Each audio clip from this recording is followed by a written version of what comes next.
पाकिस्तानी एक तो बात बड़ी मजेदार तरीके से करते हैं, फिर आगे ये कह रहे हैं कि इन्होंने एयरफोर्स के जहाजों को ऑटो रिक्शा बना दिया, इतने चक्कर लगाए इन्होंने, 2-2 ढाई महीने अमेरिका में पड़े रहते हैं जाकर के कि किसी तरह हमारी बात बन जाए। लेकिन जो चाहते हैं अपने लिए चाहते हैं, देश के लिए कुछ नहीं। सर क्या है पॉलिटिकल क्लास पाकिस्तान की आपकी नजर में?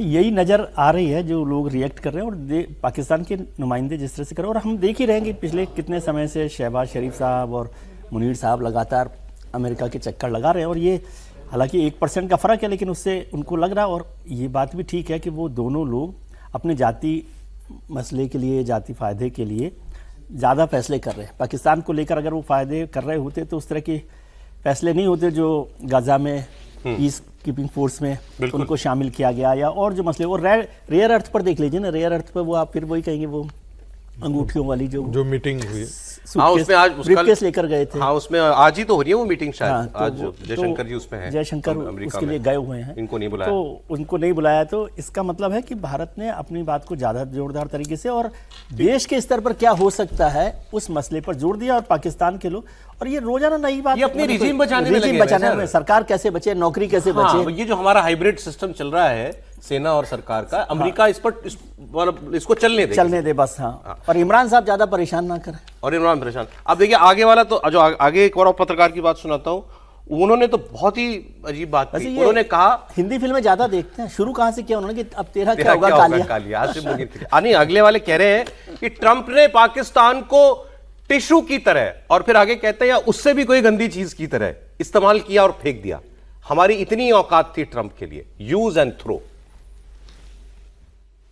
के वेंटिलेटर उतार लिए जाएंगे।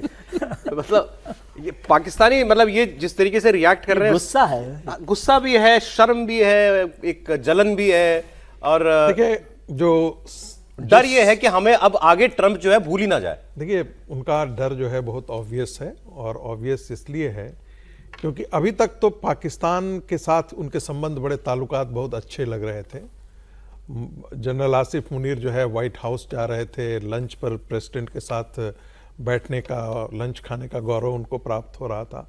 तो लग रहा था कि जो एशिया के अंदर, साउथ एशिया के अंदर जो इक्वेशन है वो बदल गया है।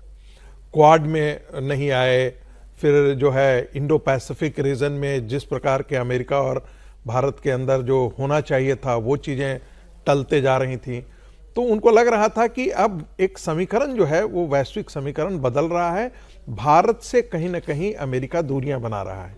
लेकिन अब वो खुल करके कह रहे हैं कि अमेरिका ने जितना यूज करना था यूज किया, और अब उसे टिश्यू पेपर की तरह उसको फेंक दिया है। अब पाकिस्तान के लिए बचता क्या है? पाकिस्तान के लिए जो चाइना, जो पुराना साथी है, उसी के साथ होने में उसकी भलाई है। और यदि ऐसा नहीं होता है तो पाकिस्तान के आने वाले दिनों में वेंटिलेटर उतार लिए जाएंगे। यानी कि इसका मतलब क्या है कि ऑपरेशन स्मार्ट सिंदूर 2 जो है करने में कोई देर नहीं करेगा। एक्चुअली जो वो इससे पहले पत्रकार कह रहे थे, वो जरूरत तो बनी रहती है सर।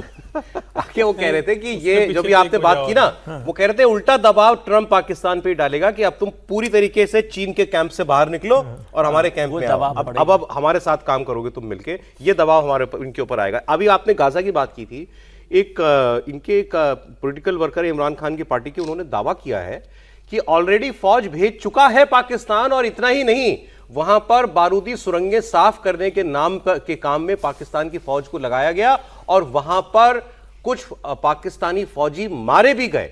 मतलब वो पाकिस्तान को बिना बताए फौज भेज चुका है, यह दावा किया जा रहा है।